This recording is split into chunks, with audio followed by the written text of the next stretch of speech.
All right, everyone, welcome back to Master of the Universe podcast, our horror edition, and we got a special guest here. We got Mr. Gabe, man. How's it doing, man? I'm doing all right, not too bad. Yeah, thanks for coming on, dude. For those of you that know, if you didn't know, now you know. Gabe's the one that did the artwork for our channel, dude. The fucking awesome ass mum raw. So we give you a shout out. You've heard us shout him out a million times on other horror podcasts. Now he's here in the flesh. Yeah, it was like. Yeah, definitely. Thank you for having me. I appreciate it. Yeah, dude. And of course, we got the stud, Mr. Christopher J, getting married within about a month or so. So he's super excited, dude. So, you know. What it do? So today we're going to be talking about fucking Phantasm, dude. So, Gabe, what was your... I mean, is this like the first time you've seen this film, or what's your story with Phantasm, dude? Oh, I've seen this. I used to watch a lot of horror movies growing up, and this was definitely by far like one of my favorite movies, like growing up. The whole thing, like me just watching it, I honestly thought it was just like about like Amityville, horror like type of ghost type of movie, and no, this thing had like weird twists in it. It just left me with a whole bunch of questions. I was just like, man, I love this thing. It was just great. Yeah. Just old people running after you. I was like, yeah, that's not creepy enough. Sure. Yeah, for real, like when you think about it, like I mean now we can just like look on the internet and see like answers or theories, but like when you watch this like as a kid growing up, you're like, what the fuck, You're like, what the hell did I just watch? So yeah, I had the same kind of experience. And I think the first time I watched it, I was like 11 years old or something like that. So it was like really trippy for me. And then during that time, my life was a lot like Mike's in the film, where I was like always alone, so I would like walk around the street to go, like I would walk like a mile to go to the corner store to buy something like late at night and come back. I even started wearing my dad's fucking old school like lumberjack kind of long sleeve shirts, like the way like that style or whatever, because my dad kept everything for like 30 years past from the 70s. But army jackets too. I was wearing flannel shirts when I was in middle school. That's because I was some, Seattle wannabe grunge guy. I was an idiot, But we had different reasons. But I agree with you though, because for me, like this was a bizarre move. Like it hooks you because the thematics of like a mortuary, a funeral home, this creepy old man, stuff like that hooks you, and just the inherent creepiness of that. But the story really doesn't take much shape where you can grasp what's happening, a pattern, whatever, until probably almost halfway in. You find out basically when Mike starts, Mike starts trying to explain it to Jody, and he's like, "You're crazy, man." Like it's like there was some guy out here who's trying to get me. There was something on the car or whatever the fuck. But anyway, we're going to get into the film already, dude. So, Chris, give us the specs on Phantasm, released in 1979, son. Okay, so Phantasm released on June the 1st, 1979, on a budget of $300,000. At the box office, did $22 million. I'd say that's a good 10,000% return at least. Yeah, it did crazy good when you think about it. $300,000, they did all that shit, and like if you've seen or you listened to, I should say, the fucking commentary with Don Coscarelli, he talks about how they would rent like the equipment like on a Friday, because they would only charge him that one day, and he'd keep it Friday, Saturday, Sunday, and return it back Monday. So they filmed it. It took them quite a while to actually do it. I think he said they did it like in 77 or something like that, and then they didn't release it till like 79 or whatever. And that's that whole they were recording this shit before Star Wars came out or whatever the fuck. So, which is crazy to think about that. And let me correct myself, by the way, before the trolls get on here and start hating on me. It was March 28th, 79. I said June 1st. My bad. Chris is making up dates now and shit. May the 4th, anyway. So the fucking film starts off, dude. And what were you thinking, Gabe, when the fucking thing starts off and you hear like the ominous, that fucking music, dude? And Tommy's getting himself over in the fucking graveyard, dude. Oh man, right when the movie starts off, you hear that eerie music, but then the moment I see feet, and like people getting it on, like I said, when I was younger and I saw this movie, my whole thing was like, Yeah, boobs. I'm gonna see some boobs in here. I want to see some boobs in here. But then this dude ends up dying in the beginning, Mhm. and so all of a sudden I'm like, oh man, this is getting intense. What the hell do I even think about this? And then it turns into like a flash of like an old man. Mhm. Again, this just like left me in a whole bunch of questions. So like as the movie progresses, I'm filled with a whole bunch of stuff. But now watching it, like I'm older now, I'm starting to like, okay, well, now I feel like I can make up some better answers or some better conclusions to some of this stuff. But yeah, we have the damn internet, so I can actually try to look up some of the damn reasons for it. But Try to see what the fuck's going on. Like, I mean, I'm not going to talk about it right now, of course, but like just right, the right. ending, you're like, what the fuck? Once that ending kicks in, you're just like, so is it? But yeah, when it starts off, yeah, for sure, you're like, okay, they're fucking in a graveyard, and Coscarelli was talking about how he wanted to right away have like a graveyard scene just the way like Frankenstein does, and from Universal Monsters he wanted to do something like that, and that is trippy, dude. You just see it like you get the sex scene right away, the titties and the fine chick, and then it turns into the tall man. So you're like, what the fuck? And so Chris, when you first watching this, you got the old J man who's like used to ghost ship, dude. It gets some shaking. But when you're seeing the whole beginning when that part's happening, what's going through your head, dude? Yeah, see, that's the thing too. What went through my head with the beginning scene Besides the is, spear and shit. yeah, I mean, just the mere fact that you're seeing breasts, you're seeing this sex scene and stuff, and it's a 1979 movie film, probably 77, 78, and right away Grindhouse comes to mind, and that rawness that 70s movies had that pushed the envelope, even for a standard theater kind of movie, pushing the envelope of what the culture really allowed back then. That's incredible to me.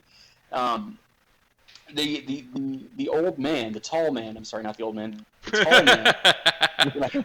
The old man, shit. They're talking about my dad and shit. Hey, old man. But like when you when um, you you see that, and here's the funeral is about to begin, sir. And first of all, Gabe, let me give you some context here because Joey's had to suffer through me saying this a million times, and he knows this. I was not allowed to watch horror movies as a kid.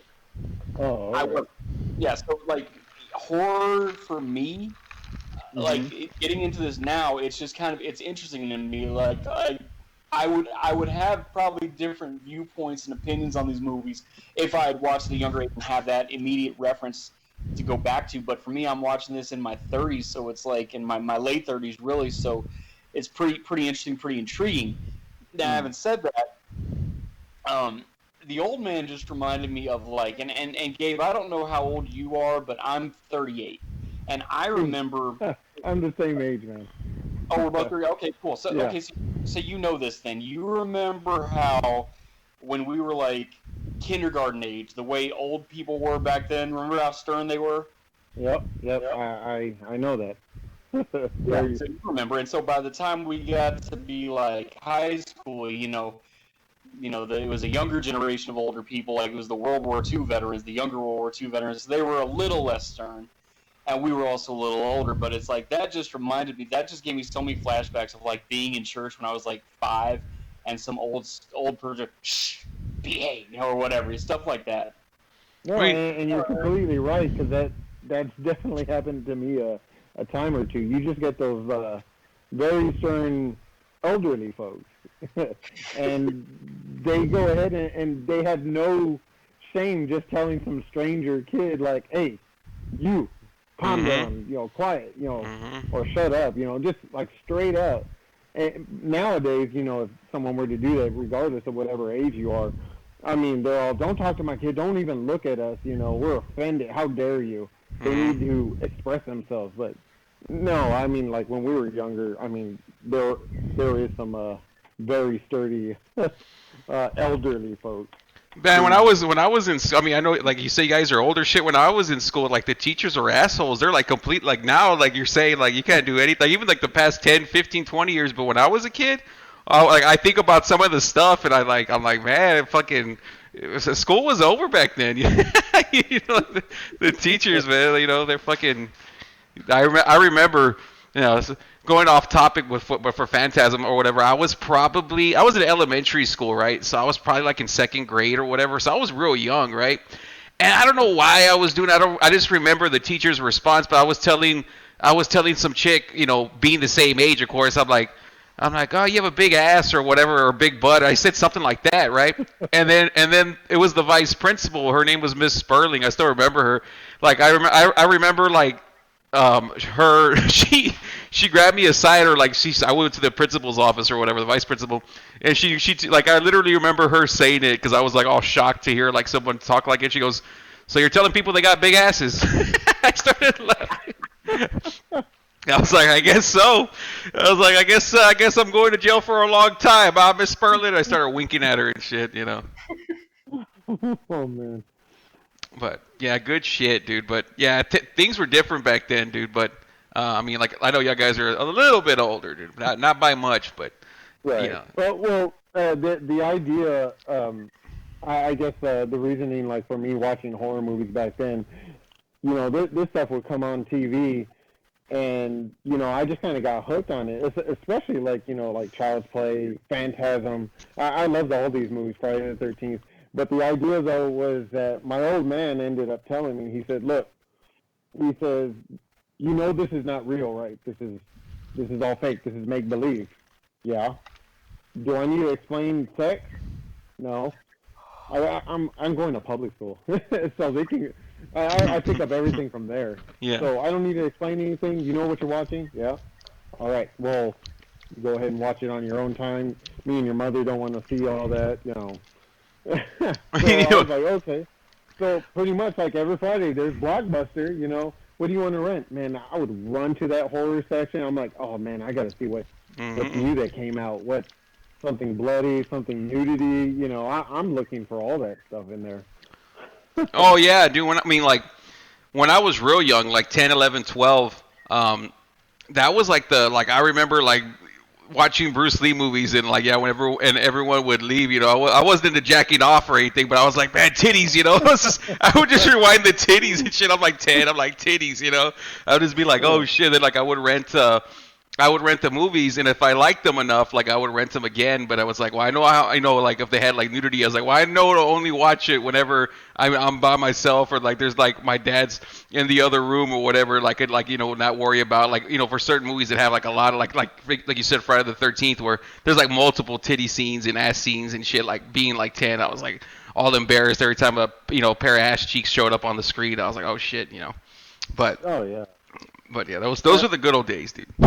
Oh, definitely. I'm pretty. I don't know about Chris, but I'm pretty sure I was lumped into the group of kids that were trying to watch the blurry blue TV, trying to get that cheap, Playboy. Like, oh man, the thunder hit. My cable freaked out. Oh look, I'm picking up free porn now. Is that a titty? I can't tell. I can just hear the bitch though. Yeah. Oh, I remember that. I remember those days. It was funny because like the TV back then, or at least the one I had, if you didn't have the channel, it would skip over it. Like it wouldn't pick it up. But if you would like stop it, like because you knew you wanted to get to 99, it would try to pick it up like you're saying. I remember doing that. Like fucking late at night, I'm over there like trying to go to channel 99, and you're like, oh shit, I hear some fucking moaning in this one. Yeah, exactly. So you're just like trying to like wait it out. Hopefully, like it'll fix itself. But you're just the whole time you're like, nope, they're still moaning. No, it's still straightened out yet. No, I'll wait. I don't know what's going on the other side, but it sounds like she's having a good time. Is this Phantasm? Yeah, someone's freaking out.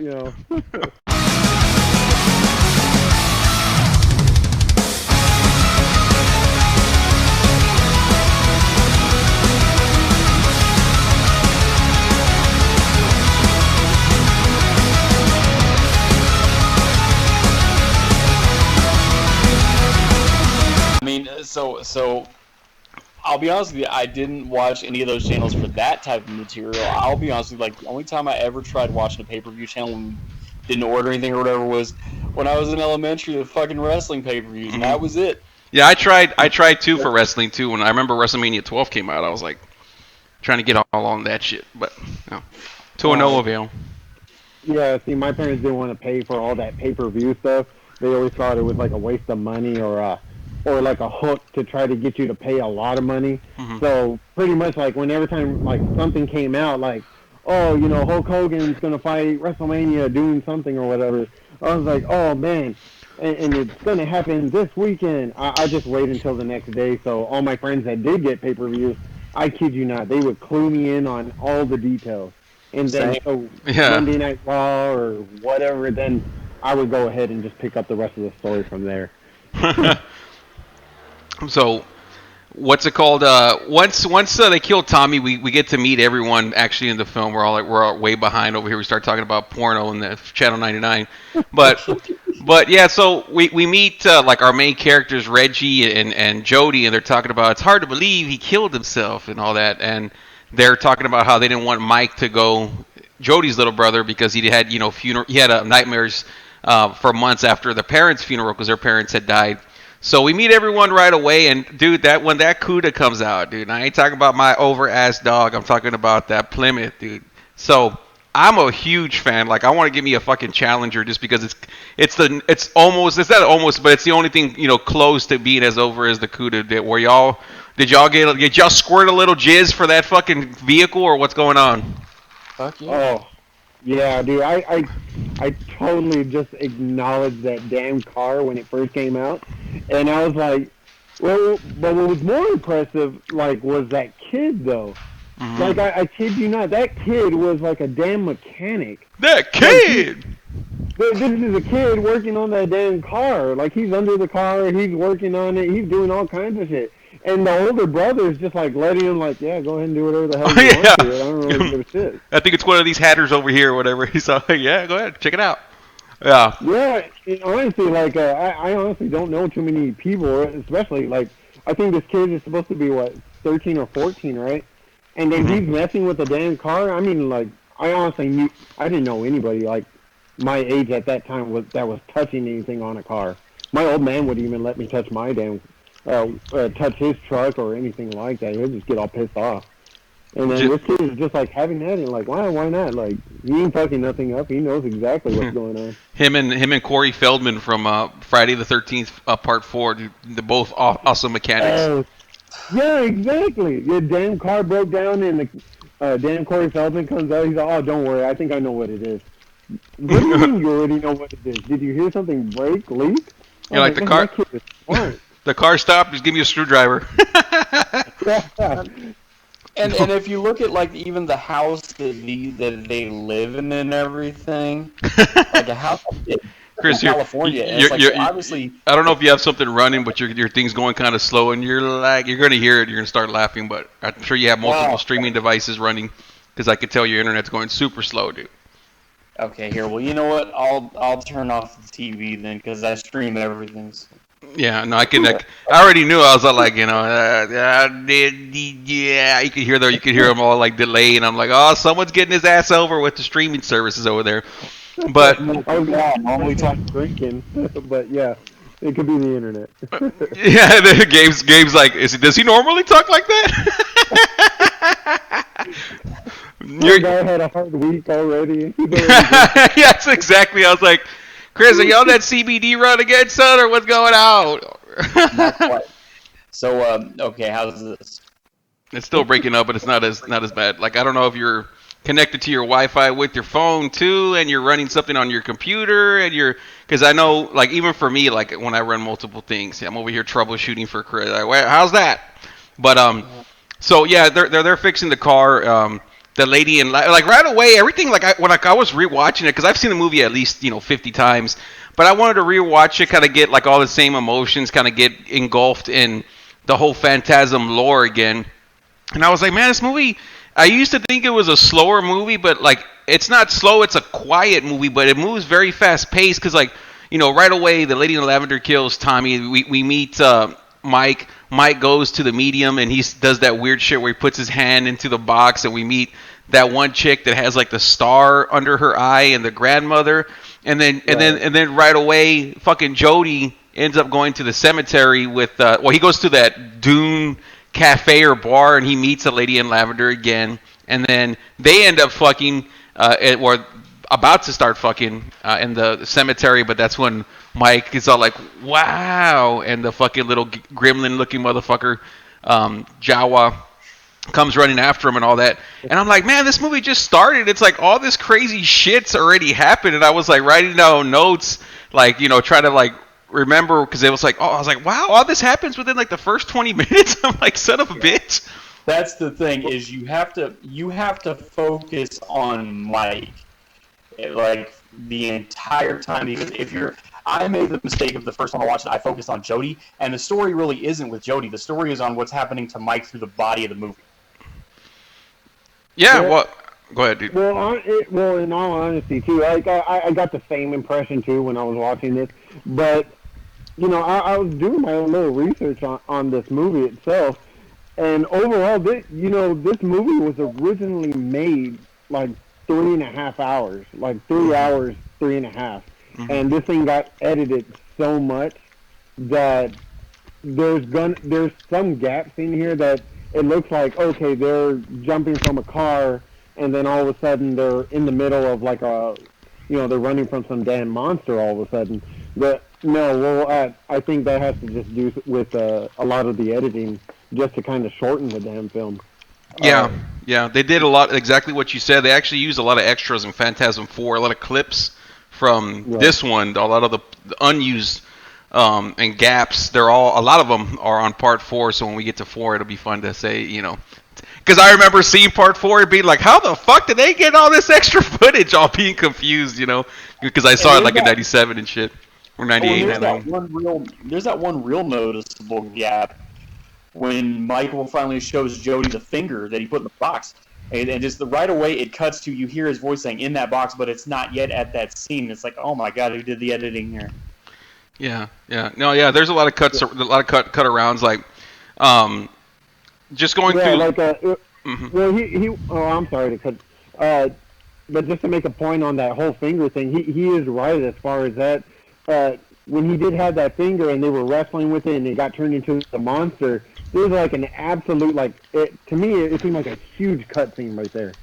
Because they were fighting with the darn monster and they go ahead and throw it. Yeah. They go ahead and they throw it in the damn garbage disposal and they end up killing the darn thing. So they're like, oh, okay. Well, then the best friend ends up coming through. Reggie, yes. So he comes on through the door and he's like, hey, guys, what's going on? What's happening? Hey, I got some ice cream to sell. Which is weird. He said, hey, Mike, you want to go with me? And he winks at him, right? He does. I was like, not weird at all, but sure, Well, then the damn monster comes out, and they're wrestling with that, and then the friend is like, they go ahead and kill the damn monster again, and Reggie's like, what the hell is going on here? Yeah. So they look at him, and I love when he actually says it like that. What the hell is going on here? Yeah, and then. But then it just jumps straight to nighttime, and it's jumping with Jody and Mike, and they're loading a damn gun, and they're getting plans to go ahead and search out this place, damn funeral home, Morningside Cemetery. Mm-hmm. And so I was like, well, what happened to Reggie? Did he just give up and say, oh, I'm going to go ahead and get ice cream? Yeah. Or let me go and sell these kids some ice cream. We can get some more kids. Why not? What the hell happened? Chris gonna love that, dude. Yeah, dude. And am I the only one to?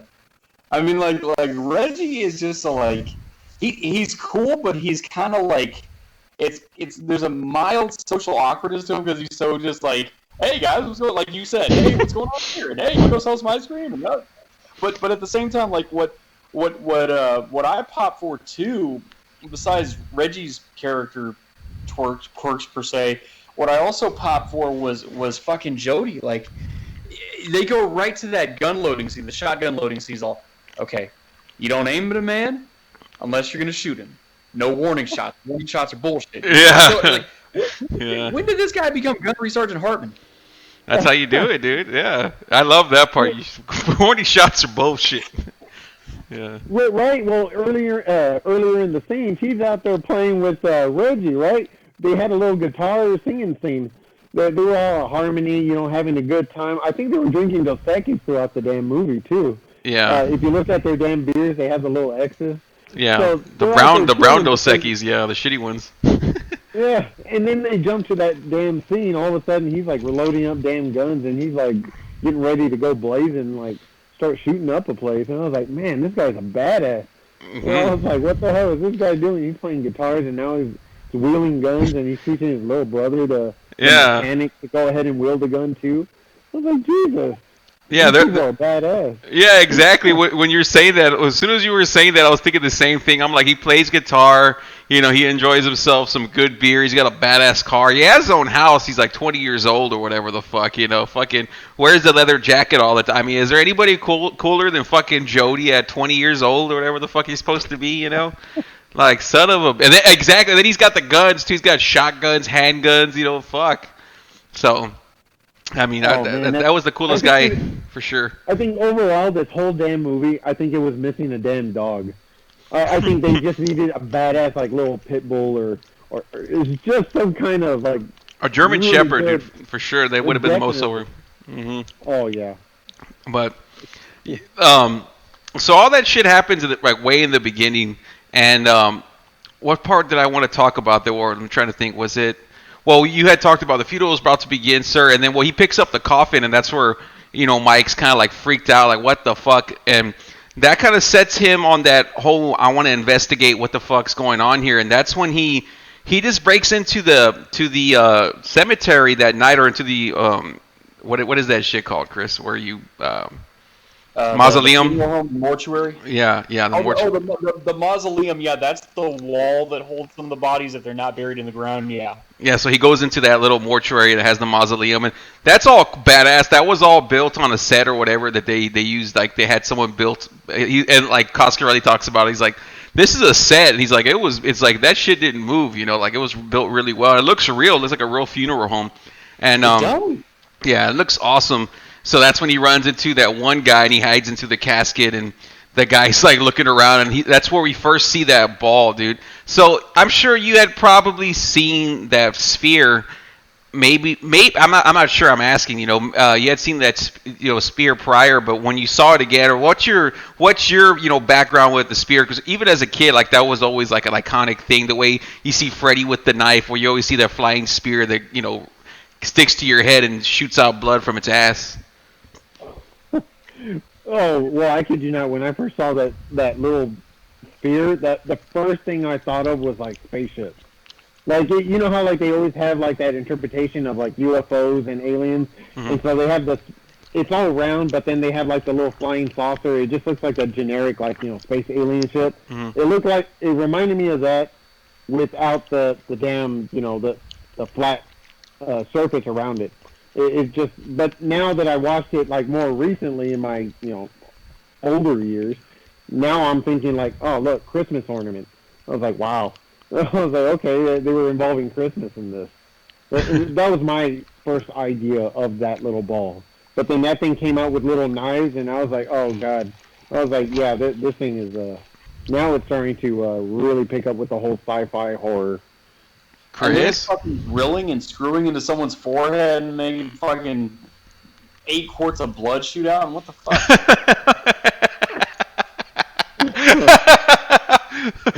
was that your first time seeing that shit, Chris? That spear?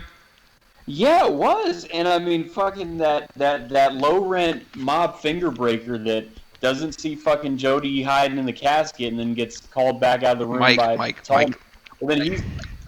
Or Mike, I'm sorry, not Joe. Mike. Mike, yeah, I guess just because he looks like a chick. But anyway, so fucking Mike is in this fucking $1 million dream Roddy Piper sleeper hold, and he bites his way out before the fucking silver ball hits him. And that dude gets just the $1 million dream.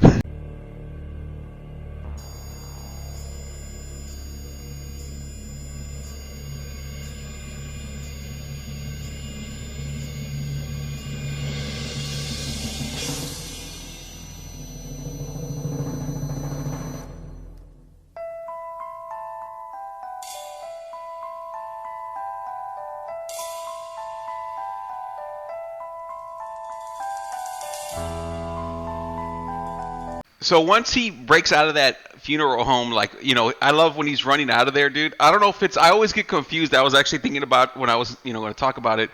It's like I know he runs out of there, and that's when he sees those little gimmick guys, and then I don't know if they run after. Well, I don't think no one runs after him. Or no, the tall man is the one that runs after him. He closes the door, and then he cuts off his finger, shows it to Jody, and that's when Jody shows up, like that same night or whatever, or the next night. And that's when he just walks. He just goes back into that little spot where he broke the window, and that fucking thing just shows up behind Jody as soon as he turns on the little lamp. And that's when he puts the gun behind him and he shoots that fucking thing. I was like, man, how did he not shoot himself or not be afraid to like shoot himself, like, the way he was holding that fucking gun? And that's when he runs out of there, and that's when they fucking try to squeeze it down with the like a blue jean jacket. They try to put it down the Sinkerator. Oh, that's right. Yeah, when he stabbed the thing and everything. Your thing's still going crazy, Chris. Just for the record, dude. So it's known.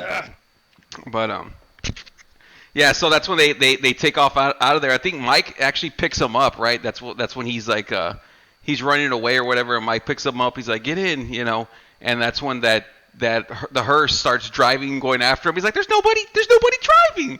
I swear, when I was a kid, I was like, is Mike a chick? Because he sounds like a chick. Even he looks like a chick too, but his name's Mike. So, anybody else? I think I would have been confused about that too if they weren't calling him Mike. I probably would have been second guessing it. Yeah. Chris, you thought Mike? Well, I think y'all said Mike looked like a chick already too. Well, we got a funny story about that we'll let you talk to. That's right. Remind me once we get to that ending, dude. I'll tell you a funny ass. Remind us, Gabe. But anyway, so I think it's like the next night or something. Jody's gonna go. Oh no, yeah. Jody's gonna go ahead and well, it's like multiple things, but Jody ends up dropping off Mike with those chicks that have, and like that's like one of those weird cuts that y'all are talking about too. Now that y'all were saying that, I don't really think about it, but when y'all brought it up. Like, that's when Jody wants to go drop off Mike with those chicks that have the store, and he sees that little, like, picture of the tall man, like, on some kind of, like, horse or whatever the fuck, like, from the old school. Right. And the photo comes to life, and he's like, you got to bring me home as soon as he, he gets there. And that's when their car gets tipped over or some kind of bullshit from the because they see, like, an ice cream truck. That's what it was. And... Right. All that crazy shit, dude. So that was noticeably like, what the fuck? How do we end up here? And who are these chicks? Because like we don't meet them till like this one part, right? Yeah, and he's all mentioning them. He's like name dropping them and stuff when he goes back to talk to Jody. They got Sally and Susie or whatever their names are. Yeah. Right. Like we know who they were from earlier. Honestly, I had no idea who they were, but if you look at the end credits. One of them is actually the girlfriend of him, which I don't even remember him actually explaining, saying, yeah, taking to my girlfriend's place. Oh, no shit. No shit, I didn't know that. Yeah, one of them is actually his girl, Jody, the older brother. Yeah. So that's his girlfriend. I was like, who are these people? I'm going to take you over to Sally. I think Sally and Susie, like you said. But yeah, I was like, who are these chicks that that Jody's just dropping off Mike with? Like, and they have like I said, like they seem like they work at the store or something, right? I mean, it's like some kind of pawn shop or collection place, whatever the fuck it is. But yeah, right. Yeah, I thought it was pretty. Yeah, they both work there, I guess, or one works there and the other one visits, I guess. The other one's there just to get hammered and shit and bullshit. Oh yeah. That's how you do it. Like my buddy Ray used to do when he used to come over to the gym. He wouldn't be there to work out. He would just be there to bullshit. So, yeah, all that shit happens. They open up the freezer and then they find like Tommy, in the back of the freezer. Like he's like shrunk. Oh no, that's when the car crashes. But they don't they put Tommy in that freezer or Reggie puts the yeah. That's what happens. That's what happens. Yeah. When the self-driving car, the supposedly self-driving car crashes, they open it up. They see Tommy. Of course, he's compressed like 3 feet, and they're like, Tommy, and then they put him in the fucking ice cream truck. And man, that's a health code violation. Mm-hmm. Yeah, and that's what happens, and then the ice cream truck, Reggie's like driving, and you just hear, and it tips over, and that's why the chicks stop because they find the ice cream truck and all that bullshit, and that's when Mike shows back up to the house, and he's crying. He takes a swig of fucking Jody's beer, and he's like they got Sally or whatever, and Reggie, and he's like, I want you to get upstairs. He's like, I'm not letting you go by yourself. What are you son of a bitch? He's like, he takes him upstairs. Like, I always remember that one stair like gimmick that gets broken because like it's like consistent throughout the film, and I love that. But he takes him back upstairs, dude. And when I was a kid, like I would really wanted to try this. Like he locks Michael into the room, and that's when he tapes that shotgun shell to the hammer and puts like a little button behind it and it blows up his fucking door, dude. That's exactly what I was saying about this kid. He is very clever. He's very smart, but as smart and everything and all the cool skills that he has, like being a mechanic, figuring out how to open the door with a shotgun shell, taped to the end of a hammer just to blow it off. I mean, this kid is like, he's going through something because he's chasing Jody. He's following him everywhere because he lost his parents. He's afraid of losing his brother. And then at this point, now he's even more concerned because now he's seeing monsters about, and he's like seeing things. And then his brother's going off to go ahead and fight or deal with these monsters. And then it's just this kid is amazing. I'm just like, man, I'm just like I am just really like, I'm more excited for him to know what kind of person he is, like how smart and clever he is. It just blows my mind on him, though. Yeah, I'm glad you said that. You could say, Gabe, he's the original MacGyver. Oh, he is. That's all I should have said. He just needed a stick of bubble gum, some toothpicks, and a wire or something. He's going to go ahead and wire up a bomb or something and then send these damn monsters straight to hell without even trying. But then he'll still go ahead and chase after his brothers. I'm scared. I don't want to lose you. I'm like, geez, calm down, kid. He's fearless, and we forgot to mention he drives a dirt bike too, dude. Don't forget about that, dude. Oh, that's another. Oh man, I completely forgot about that damn dirt bike. But if you think about it, in the whole beginning of this damn movie, when he was riding his dirt bike, he was riding all around in the cemetery. Like, not in the roads or on the side, but he's, like, disgracing the cemetery plot. Mm-hmm. And he's just completely just driving over him. And, like, where the hell is the old man to go ahead and tell him, hey, you can't do that. Stop it. Just shut up or something. Get off that damn bike. Don't be doing that. No, instead what the old man does, instead what the tall man does is he, like, does something where the kid just accidentally falls off the bike for no reason. Yeah, that's when you hear that same boom, that same sound you hear when Reggie's driving the ice cream truck, and you hear that. I guess that's the tall man making you crash.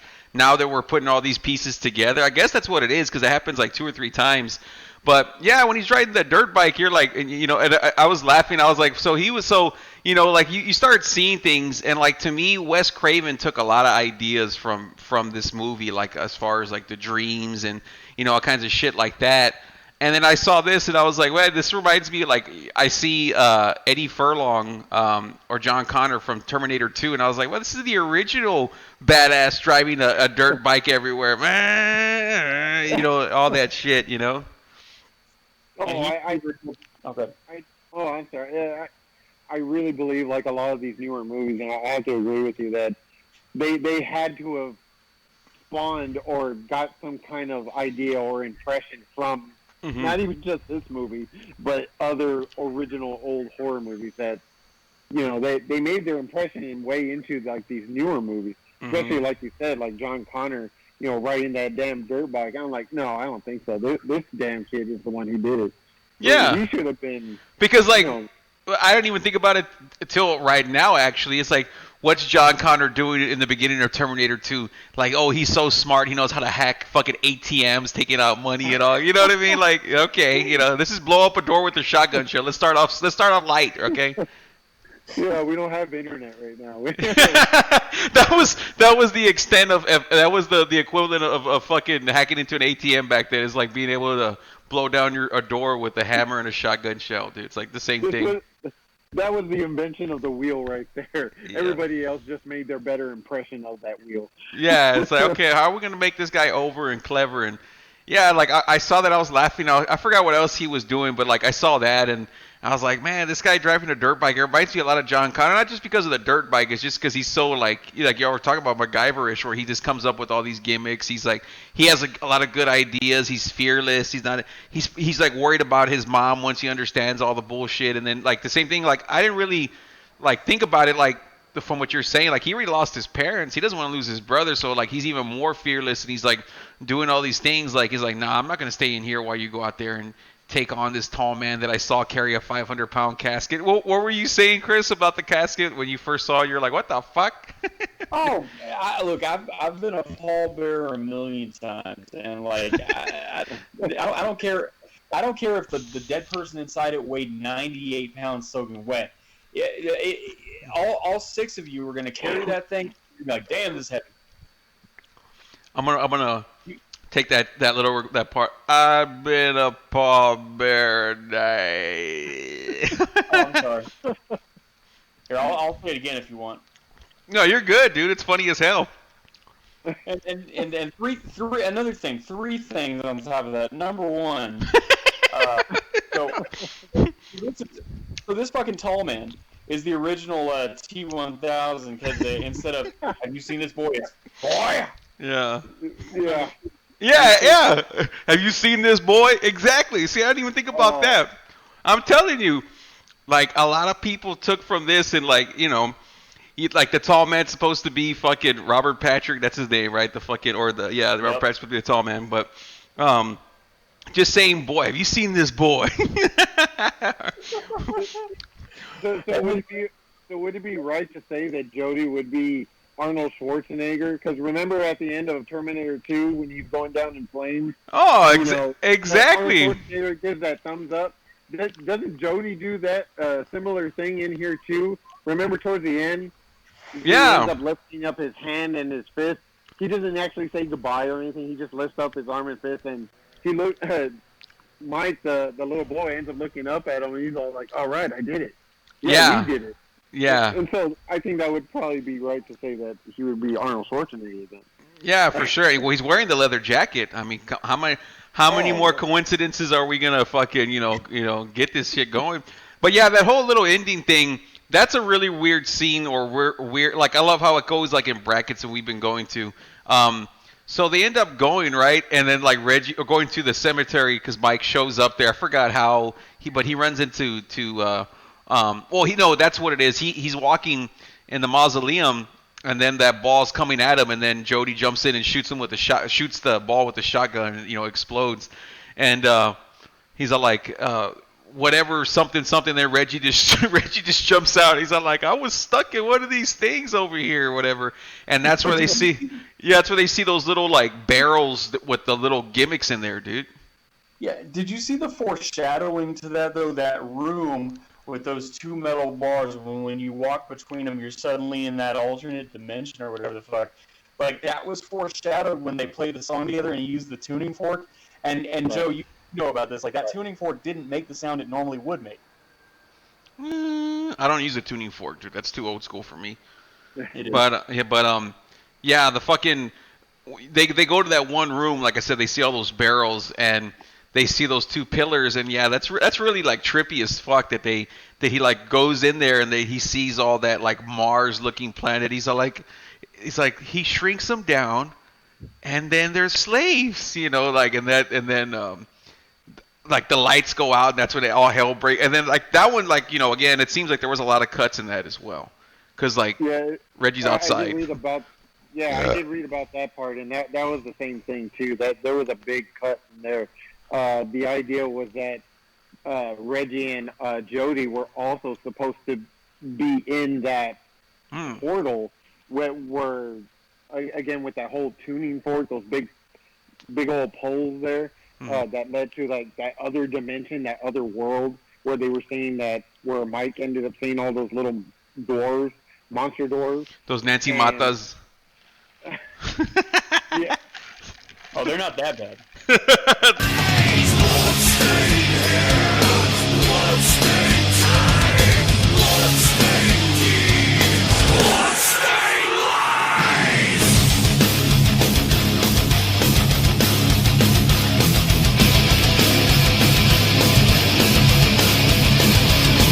Yeah, they end up all separated. Like I knew, like I was like, what the fuck, and that's it. This is so weird because like I'll just kind of clump it all together because there's so much talking points. Is that we see Reggie get stabbed in the stomach, and I'm like, what the fuck? He dies. The lady in lavender, and he's got the knife, and there's like this crazy storm going on, and how do y'all remember how the fuck they get to? Well, he's chasing Mike. That's what it is. He's like chasing Mike, and Mike runs, and I don't know how they kind of come. There's like major cuts, like you were saying earlier, because they have like a whole trap set up. Well, they kind of like talk about it, like you're gonna lure him or whatever, and blah blah blah. And he jumps over that little spot, and the tall man falls into that pit of doom or whatever the fuck. And the movie ends, but there's so much shit going on. Cause like Reggie sees like the lady in lavender, and then he goes to help him. Like I said, he gets stabbed, and it's really the tall man. And then Reggie's there at the end of the movie, and he's talking to him. And I'm like, well, Reggie just got stabbed to death. So like that whole ending thing. I mean, what the? Well, y'all, I guess I mean, I know when I was a kid, I was like super fucking confused because I'm like, what the fuck? So did this not happen, or did this happen? And then he says it like, Mike, that tall man of yours isn't real, and all this and that, and Jody died in a car wreck.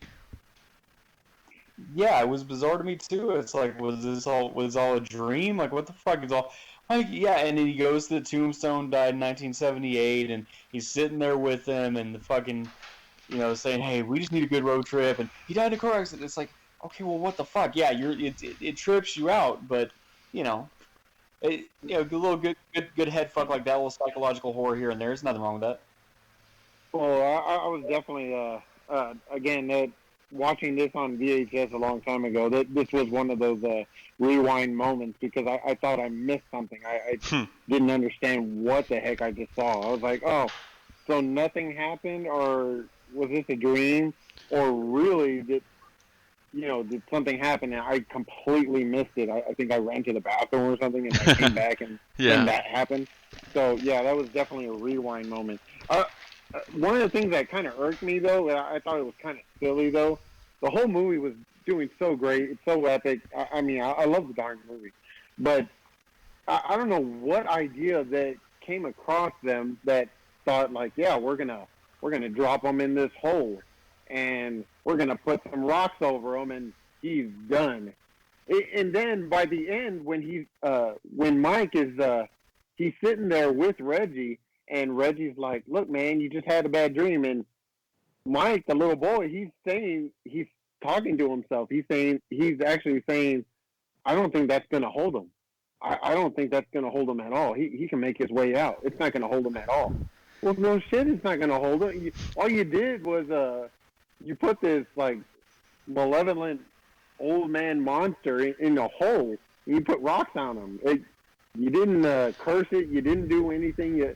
All you did was just dump a bunch of rocks. And I just thought that was like, that was a terrible way of like trying to put him down. You can't put him on that easy. That mother's strong. Yeah. Oh yes. That mother's strong. That was a great response there. I love that. Again, we'll put a stake to his goddamn heart. That's what Reggie says. Oh man, you be shitting me, man. That mother's strong. Yeah, dude. Yeah, but for him to talk to Reggie like that, knowing that he's like an older figure, and he's telling him, he's like, "Nah, man, that mother's strong." Like he says it with such confidence. I love that. There's a lot of good quotes, like you said. I forgot about that. I know those rocks aren't going to hold him. He's like talking about it. You're just kind of like not really thinking about it because you're just kind of like, what the fuck? Because like when he's saying that, I'm just kind of like, what the fuck's going on? Like, was this a dream or not a dream? And he's talking about these rocks because it's so real to him because it was real or whatever. And this is when I was talking about that whole Wes Craven thing, because you know how like Nancy walks out of her house at the end of Nightmare on Elm Street, and she's all like, "Oh, it was just a dream." She's like, all this and that, and then Freddy, pulls the mom through the door. Well, Mike goes upstairs, and I'll tell you the Christopher J part that we'll pop for it, but. So he goes upstairs, right, and you hear that badass. Well, you hear multiple, things. I have to say, dude, every time I drink, about 9 out of 10 times, 8 out of 10, being conservative, I always got to put on do do do like that one sitting here at midnight song. I fucking love when they're in the front yard jamming out to that shit. Well, Yep. it's so badass when when Reggie, it's like you have your life sucks. Your parents, died. Your fucking brother died. You had this horrible fucking nightmare, and he's all like, what we need is a change of scenery. He's like, well, where will we go? He's all like, well, we'll figure that out when we get there. And you're like, can you imagine being in '78 or whatever? You're young. There's not that much entertainment. You have nothing really to live for anymore. Your freaking family's all dead, and you're like, hey, dude, don't worry. Let's just get out of here and let's try to have fun. You're like, yeah, dude. Fuck. What else am I gonna do, right? And you kind of feel that sense of like you could see like his smile, kind of like, yeah, I guess that's all there is left to do, because we really don't have a time frame in how long Jody's been dead. But then he starts jamming out that riff, and you just kind of get those memories of when Jody and Reggie were in the front yard jamming out together, and then Mike goes upstairs and you hear that that badass little shit. And then he he sees Jody's picture. He closes the door. The tall man's, behind him, boy, and then rips him through, and you just hear, all that bullshit and those fucking. And I was like, and then boom, I was like, holy shit, dude, this is like unbelievable. Fucking, how can you condense like all this? There's hardly any other movie I can think of that has such an over-ass 3 minutes of emotion and surprise if you've never seen it after it's unbelievable, dude. What do you think about the ending, Chris? I thought it was fantastic. Like the movie, Oh, I really, as a whole, I don't have really much criticism of the movie. I mean, little nitpicky things here and there, but that's going to be with any movie, though. On balance, the movie's great. The ending was great. Like it's that ending that it's horrifying. It's creepy. You're at a point where you think things might turn out okay. Go home happy, audience, all that stuff. And nope. Boy. Yep, not doing that. You know what the funniest thing was, Gabe, dude? So I'm over here, right? Like I tell you, I'll be drinking, I'll be watching, watching these clips, and before Chris had seen the movie, I would regularly, once every few months, put on the Phantasm ending because I like the music and the little singing, like I had just explained, right? Mm-hmm. And fucking Chris, oh my god. I don't know how he worded it, but it was. I'll give you my version, and he'll give you his version. But he's all like, "Yeah, I want to see. I want, I was like, let's do Phantasm as our review before I had even talked to you about doing it. Like I had talked about him, like that the next film we were gonna do is like, let's do Phantasm. He had told me actually. He's like, let's do Phantasm. You're always showing me these clips and stuff like that. Let's do that. I was like, yeah, let's go ahead and do that. And he goes something like, I want to see how this guy Jody ends up with this little young, 14, 15-year-old girl. And I'm like, what are you talking about? Like, what do you mean this guy? And he goes, yeah. He's all like, isn't that that little girl's boyfriend? Because he had a picture of him at the end. I started laughing. And I was like, that's his brother. He's like, oh, that's a boy. No. It wasn't that. It was the ending scene with Reggie because they were sitting there by the. That's what I'm saying. Yeah, when he sees. Oh, you thought Reggie? Even funnier. That's what I thought. Like it's in there, and I'm thinking I'm seeing this, and I'm thinking Mike is a chick. I didn't know his name's Mike. I didn't know it was A. Michael Baldwin or whatever the fuck. And so I'm seeing this, and the way he's talking to him, and I'm thinking, okay, here's some creepy McCreature weirdo stalker guy who's like, some cult leader type who's hooked this young girl into loving him or whatever. And that's what I'm thinking. That's right. It's even funnier because I'm like, no, I thought Reggie was with that little girl, and I'm like, what the fuck are you talking about? And then it's even funnier when when fucking Mike looks at that picture of Jody like that was his ex-boyfriend or something like that. That's what it was. I was like, what? That's right. That's right. That's true. That's right. That's why I got confused. He's like, I want to know how this guy Reggie ends up with this like 15-year-old chick, dude. You know, like and I was like, what are you talking about? And then he's like, yeah. Then he said like, that's it. That was his ex-boyfriend that died in a car wreck. That's what I thought. Yeah. It made everything worth it. I was like, oh, now we have. I was like, that's Michael Baldwin, dude. The other Baldwin that's not related to any of the Baldwins, dude. But yeah, I popped for that. I was like, oh my god, Chris, that's the funniest fucking thing I've ever heard anyone say about it. Because I mean, he sounds like a chick, but I wouldn't like just him summarizing the ending like that. It made me pop for it. But yeah, dude. I mean, over ass fucking movie. Typically at the end of our bullshit, we kind of like just kind of give a little, you know, what we thought about it rating. Like for me, this is like we usually do the 10 scale because 5's too easy, but it's like for me, it's like a 10 out of 10. Like I love this film so much. I've seen it so many times and like it never gets old. I love the music.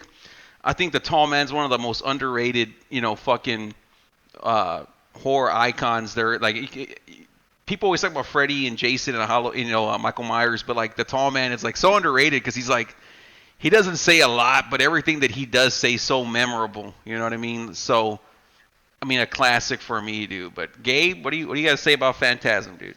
And Nancy. Oh man, well, and Nancy.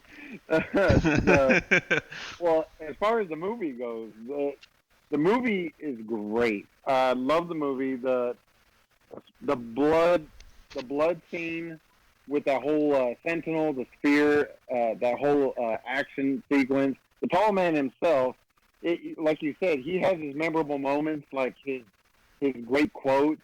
You know, like one of his great quotes that I loved was that he ended up saying, "Oh, you played a good game, boy, but the game is over. Yeah. Now you die." And I'm like, "Oh, geez, Yeah. this kid's got to run."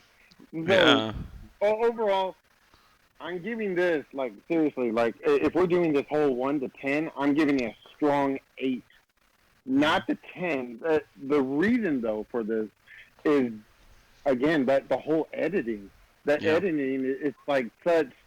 I like to leave it... I like to chalk it up to the movie just being like, oh, okay, well, this movie is just being mysterious. It's being, you know, it's leaving a whole bunch of quirks out there. But honestly, like, reading into this and looking, they said they ended up losing some footage, transferring this movie to VHS, and I'm like, at some point or another, I'm questioning, like, where in the world, how in the world did you lose so much film or so many clippets? You know, just going to VHS. You know, someone dropped it in the trash or something, or I don't understand how that happened, but it's just the editing. The only reason why I would give this a little downgrade on that. Yeah. No, it's all good. Yeah, it's all good. That's fine. That's really my take on it. But the characters, especially the Tall Man themselves, I mean, they were all great. And how they open up the world coming in part 2, 3, 4, 5.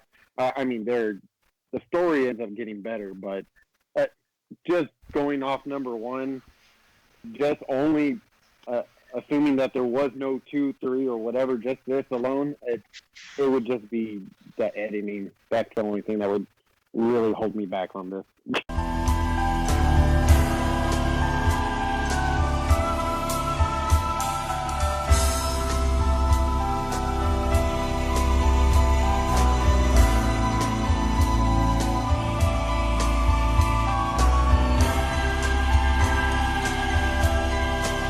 To give this movie a 10, and that's not easy to do, especially with horror, because, you know, and Joey knows this, and Gabe, I'll let you in on this now, you know, because it's your first conversation with me, probably, but, or not probably, it is, but unless I was drunk one night, Daddy, and he winks at him. but horror has never really been my go-to genre, but it's been fun, like, checking out these horror movies and everything, and some are better than others, and some of them just plain stuck, and some of them are pretty damn fun and pretty damn good. And, of course, the first 2 in every franchise is always fun, those first 2. And sometimes we'll get lucky and have a good third one. This one This first one of Phantasm is fucking awesome. Like, great movie. I think, we've been saying, so this is the original this, and so is the original that. The tall man is the original Undertaker, if you think about it, because here's this tall guy who, everything he does, there's no waste of motion. Everything he does something. And it has some kind of psychological effect on you. It's fucking great. And the irony is, he actually is an Undertaker. He works in a mortuary. So, He's the real one, and yeah. He's the yeah, he's first a real one. one, yeah. And tall just like Mark Calloway, and fucking that just frightening that stern voice, that frightening voice. It's just great fucking movie. You love Reggie, you love Jody, you love Mike. There's some things, as far as like you said, the editing was less than perfect, but on a $300,000 movie in 1978, what do you expect? But I will tell you this: if you were in high school or middle school in 78 to 79 school year, you had an awesome school year as far as horror movies go. Because think about this: in late October, you had Halloween 1, and in late March, you had this. So lucky you. Yeah, it's funny. Like you guys talking about the editing so much, I forgot about you. You remember when Reggie goes into the house and that fucking maid that we only see once in the fucking films? I'm like, you boys back again? I was like, what the fuck? Exactly. That's like one of those moments. I had no idea, where in the world did she come from? Who is she? Why is she even in the house? Whose house is this? It was funny. I was gonna tell So Chris at the beginning. I was like, "Is there any black people in this film?" Like playing a joke, and then I was like, "Oh yeah, the maid's black." That's right. Yeah, and I looked at the credits. I didn't even know she was a maid. I had no idea who she was. Mhm. But yeah, the credits ended up labeling her as a maid. So I guess at some point or another, she had more of a background story, I guess. But at that point, some footage got lost. So.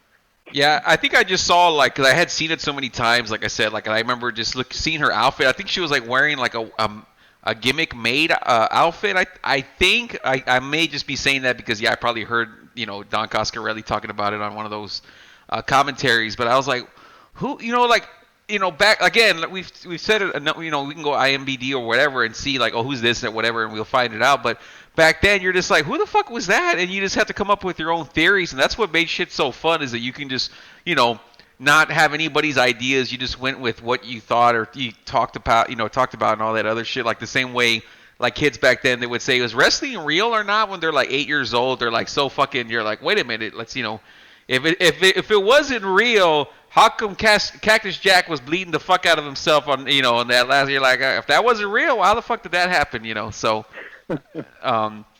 yeah, awesome film. I mean, the tall man, like you had said, every move that he does, you're like, how many people could just stand there or look at you and just give you that oh shit kind of feeling, and he does that throughout the entire film when he has that underbite kind of stare and all kinds of weird shit, you know what I mean? And I just love the film. I can't wait to get to the rest of them, dude. So hopefully Gabe will join us for those, dude. At least this franchise, because Chris has already jumped the gun and he went into watching Phantasm Part 2, dude. So Chris, I know I mean, have you seen the entire film already, or what's going on with that, dude? I have seen the entirety of Part 2, and I have a positive disposition toward it. It's not as good as this one, but sequels, that's a tough road to hoe, Yeah, but you're still enjoying it, right? I think this is one of the few franchises where they're all pretty damn good, dude. Where they're all strange and entertaining in their own way. It's not I can't think of a shitty franchise right now, but yeah, it's over like a son of a bitch. I'm one of those weird motherfuckers that like the older, not the older, I like the latter Hellraisers rather than the originals, just because I like strange, I love, well, hopefully we could do it one day, is Hellraiser Inferno, dude, part 5, I think it is. No one likes it, but I love it. So. Well, I agree with you on that one. I love the Inferno one. And Bloodline was great for me only because I like the back history that they give on these characters. Yeah. Part 2 was awesome only because of the fight, the battle with the Cenobite. Yeah. So I mean, as far as bad, franchises, I would probably have to go with I don't know how many people would agree with this. It would probably be Jaws. Yeah. I mean, part 2 was great. 1 was like, okay, it was epic at that time. Part 3 just kind of, part 3 didn't go anywhere for me. And then they have like the fourth one. It's called The Revenge. Even though that technically it should be part 2, right? But it's like part 4. Like, well, we're gonna name part 4 The Revenge, and you're like, what the fuck? You know, I'm confused. I was like, it's the Shark's family. You know, the cousin, the brother, and you know that's all it is. It's the same damn species. Just they're all labeled different. That's all the cousins and coming back for revenge and all that. The Shark's ancestors. Yeah, no, good shit. But can't wait to get into the rest of them. But I hope you guys enjoyed us talking about Phantasm. We'll continue to talk about them, like I said, but we'll go ahead and see you guys on the next one. Awesome. Peace.